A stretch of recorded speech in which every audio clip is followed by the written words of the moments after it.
Hi, everyone. Welcome. Just a few notes. I don't advertise. I won't ask you to join. All I ask is you subscribe, like, and share. Be respectful. And here is a special request help monitor the comments for any evil that may come. And thank you very much for that.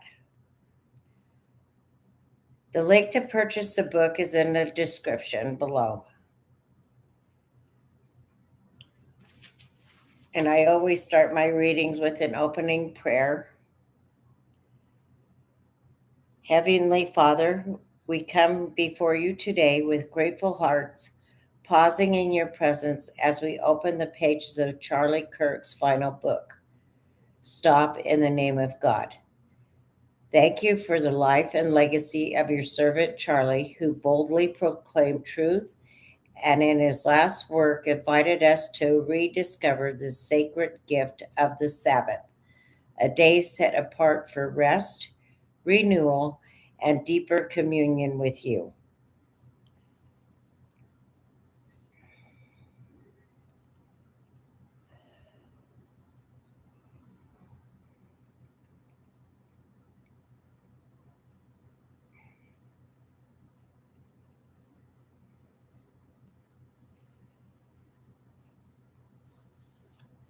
Welcome, friends. Today we're diving into Charlie's powerful message on why stopping in the name of God can change everything. On a more personal note, after Charlie's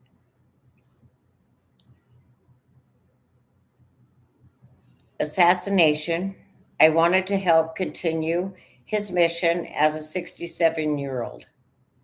I prayed on this, and God led me on the mission of starting the book club and to read Charlie's last book first.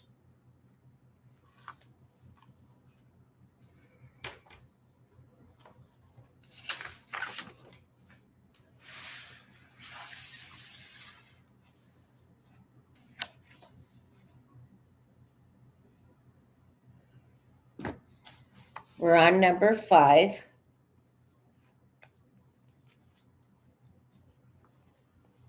of the 6 major things about God. A refutation of atheism. As I travel more than as I travel to more than 50 college campuses a year and engage in hundreds of hours of debates with professors, influencers, and students, one question keeps rising to the surface: the God question.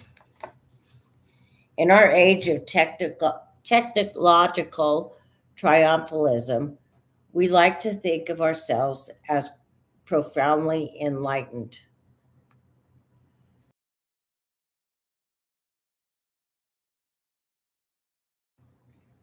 Look at us. We have, excuse me, cross country travel, vaccines, antibiotics, AI, and smartphones.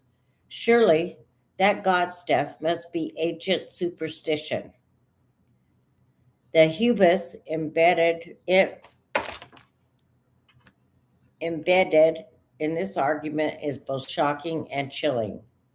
It reveals not only historical ignorance, but a dangerous arrogance. One of the reasons I believe in the why I believe One of the many reasons I believe why the West is collapsing under the weight of its own supposed brilliance.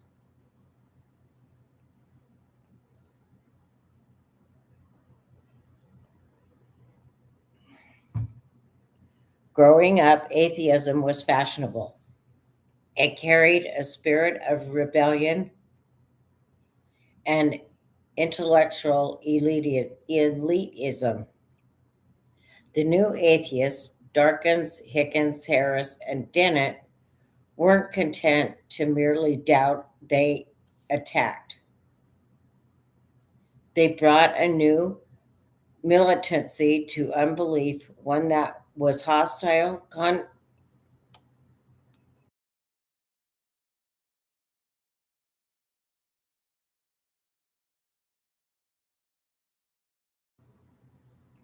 condescending, and frequently dishonest. Ins- Inspired by Enlightenment era skeptics like David Hume, they framed their opposition to theism as a moral and intellectual crusade.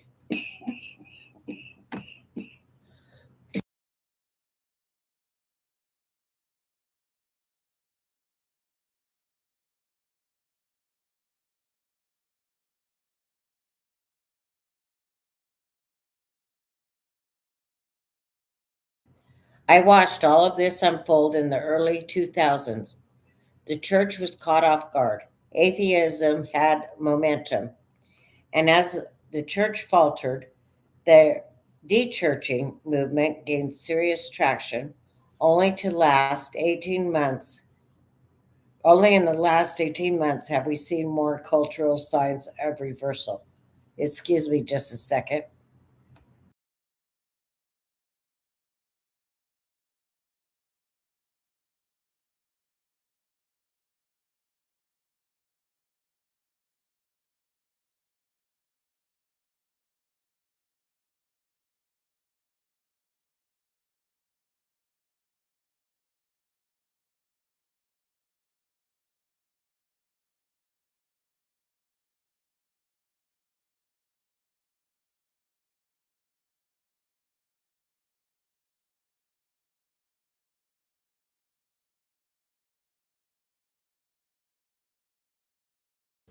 Sorry, guys.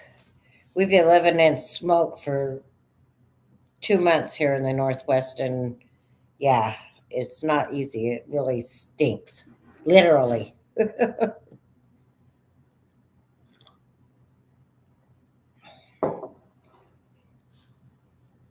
And as the church faltered, the de-churching movement gained serious traction. Only in the last 18 months have we seen some cultural signs of reversal. But atheism is not a denial of God, it is the absence of any coherent alternative. It seeks to deconstruct the foundation of religious belief while offering no meaningful structure in return. In that sense, atheism is not just skeptical, it's parasitic. Antagonism at least acknowledges the mystery. Atheism pretends to solve it with a shrug, and that is its first fatal error. It cannot explain existence. The atheist must confront the question, why is there something rather than nothing? Yes, yet has no adequate answer. Thankfully, atheism is on the decline. Not only is it increasingly difficult to defend scientifically the idea that existence sprang from nothing, but morally it's bankrupt. Look around. Has the West grown stronger, nobler, and happier the less it has believed in God? We mention God throughout this book, and I feel it is important that we build our biological out the biological scientific and moral case for God.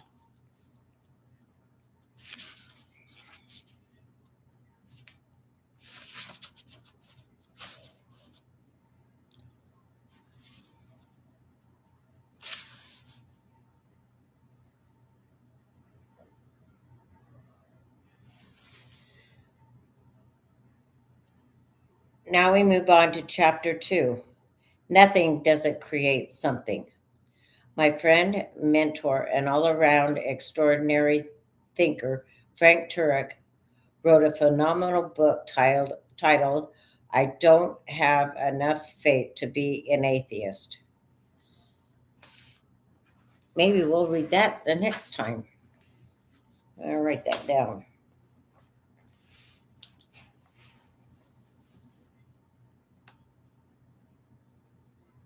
might be, you might also like to write this down.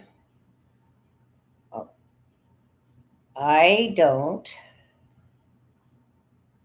have enough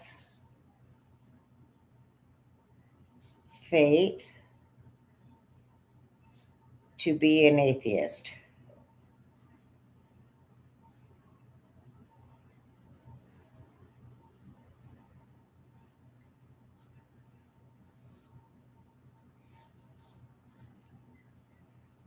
Frank, and I'll spell his last name,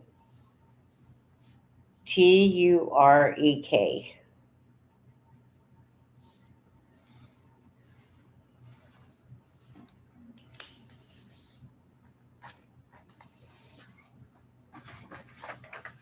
And at some point, I also want to read the book in the book club called Voice of the Martyrs. And it is a free book. If you just go Voice of the Martyrs online, you can order the book for free. He said, I strongly recommend it to anyone exploring questions about God and atheism. In his book, Frank dismantles the core claims of atheism with clarity and precision. He focuses on this: space, time, and matter require spaceless, timeless, immaterial cause. Frank Turek's argument begins with the now widely accepted conclusion from modern cosmology. The universe had a beginning. The moment of the Big Bang, roughly 13.8 billion years ago, was not just the start of matter, but of time and space itself. This view is supported by the Borde Guth Viglichten theorism, which shows that any universe that is expanding like ours must have a definite beginning. Turek argues that anything that begins to exist must have a cause. This is not theological bias, it's the basic laws of causality that undergirds all of science. You don't see objects popping into existence uncaused in a laboratory or on a sidewalk, and so if the universe began, it must have a cause. But here's the dilemma: if matter, space, and time all begin at the Big Bang, then the cause of the universe must transcend all three: spaceless, because it created space; timeless, because it created time; immaterial, because it created matter. This cause must also be enormously powerful to bring the universe into being and intelligent, given the order and fine tuning that followed. These attributes, eternality, immateriality, power, intelligence, just happen to match what classical theism has always said about God. Atheism has no such cause. Nothing in physics can explain its own origin. Nothing inside the universe can be the reason the universe exists. This is circular, and so we are driven outside the system to a cause beyond nature, a supernature. Turek rightly calls this not a God of the gaps, but a God of origin. Even though I don't claim to be a scholar or a theologian, here's how I come to understand the absurdity of atheism. When you strip away the rhetorical flair, what atheism proposes is a belief system requiring four enormous leaps, each of which on its own is a stretch. Taken together, they form a worldview that defies reason, experience, and probability. These are the four pillars of materialistic atheism, and each one is more fantastical than the last. The first one, that the universe came from nothing. a spontaneous event of unimaginable precision and order arising from non being. The atheist must believe that everything, the galaxy, time, space, matter, energy, sprang into existence without a cause, from absolutely nothing, not a vacuum, not a quantum field, not empty space, nothing. Philosophers and physicists have long debated whether anything can come from nothing, and the overwhelming consensus from logic and experience is this: it cannot. Nothing has no properties. It cannot act, cannot cause, cannot initiate. To claim that the universe arose from literal nothingness is not only scientifically unsupported,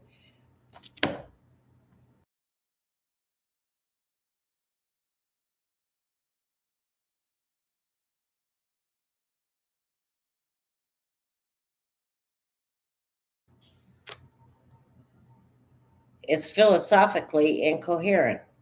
As a Latin maxim says, ex nihilo nihil fit, from nothing, nothing comes.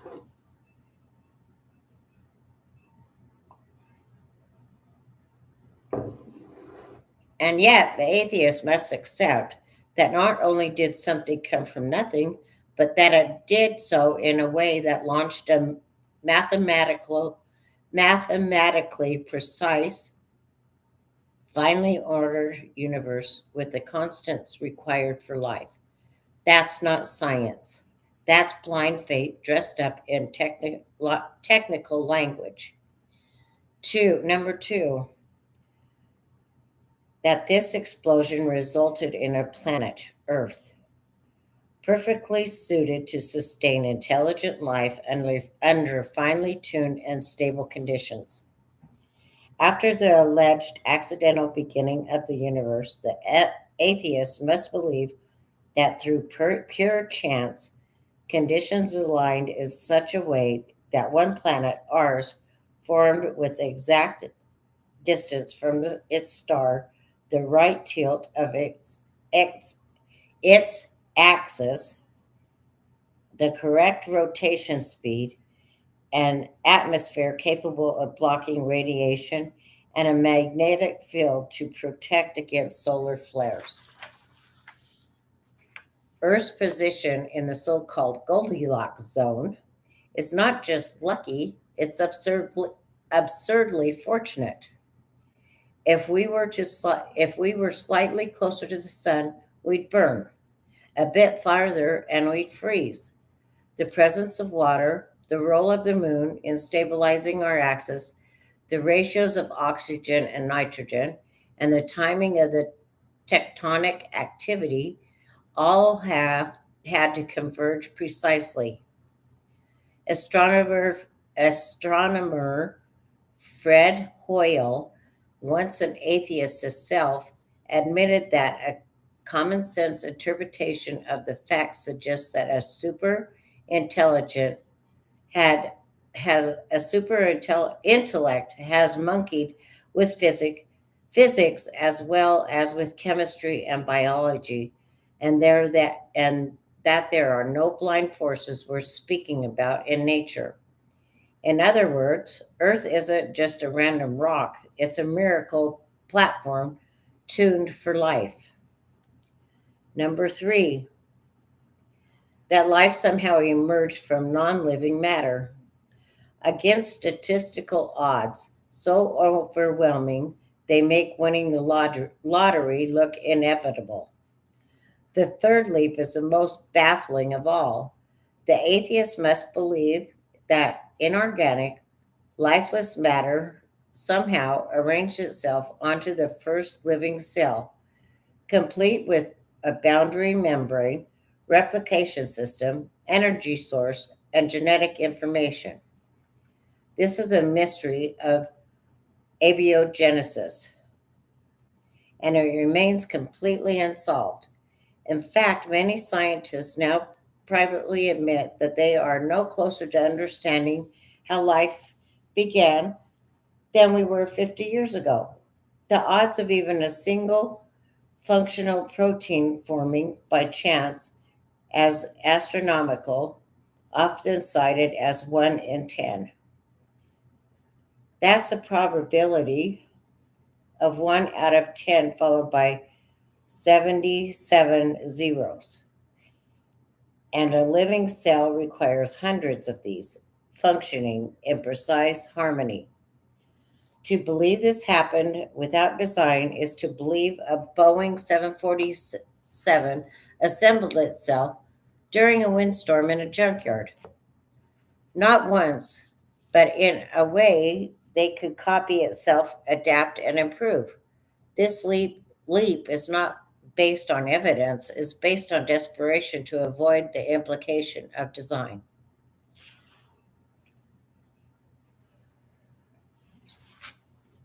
Number 4, and I think this is the last one.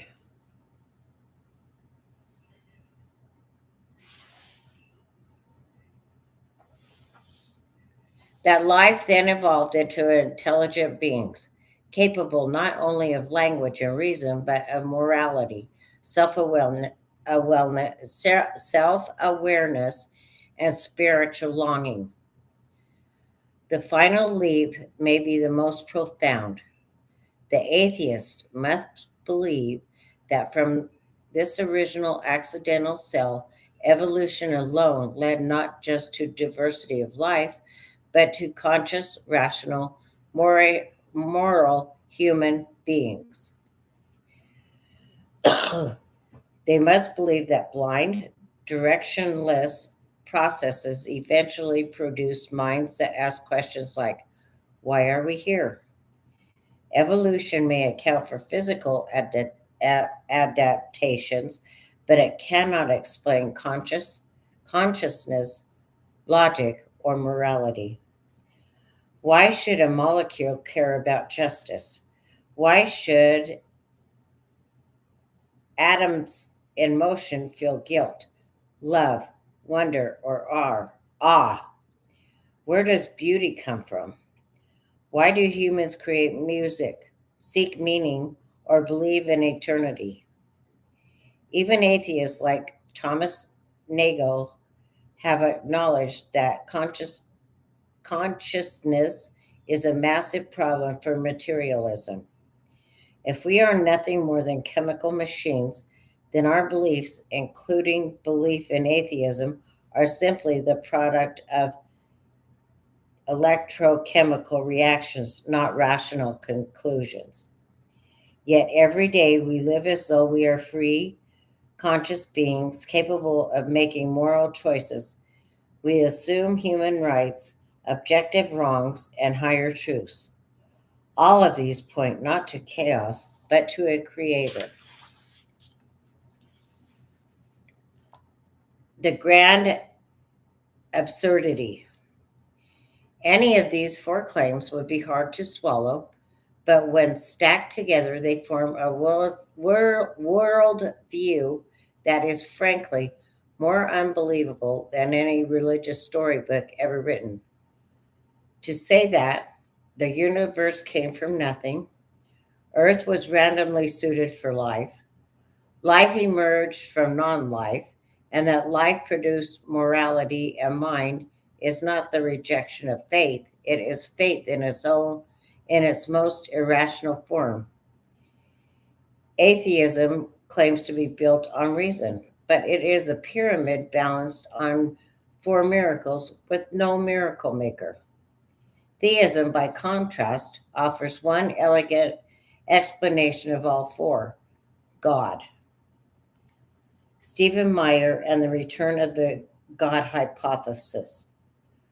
Dr. Stephen Meyer, a brilliant scientist and philosopher, has done the heavy lifting in making the scientific case for theism in our time. His book, Return of the God Hypothesis, deserves far more attention than it has received. In it, he identifies 3 major discoveries in modern science that point powerfully to an intellect cause behind our universe.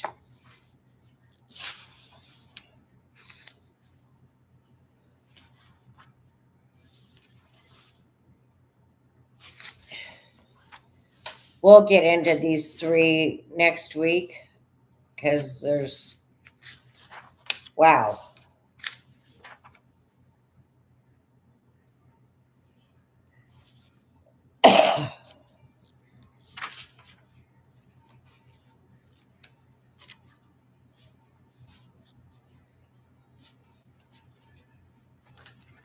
Yeah, we'll get into these three discoveries next week and go from there. And it looks like we go through these before we get to number 6 of uh, the major things about God.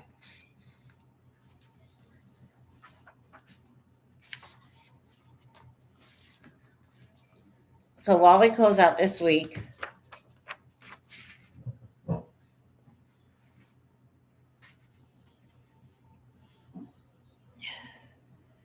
I would like to have a silent prayer for Erica, their children, Charlie's parents, and everyone at TPUSA.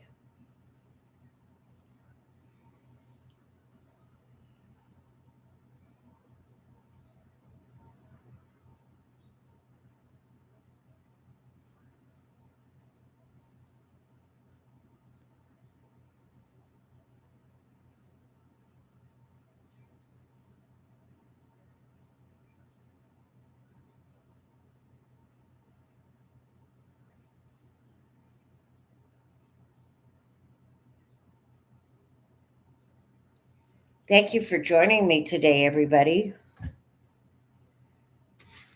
Go to church tomorrow. Take someone with you that has not been to church in a while. You never know, they may need it. Shabbat Shalom. Until next time. Have a good week, everyone.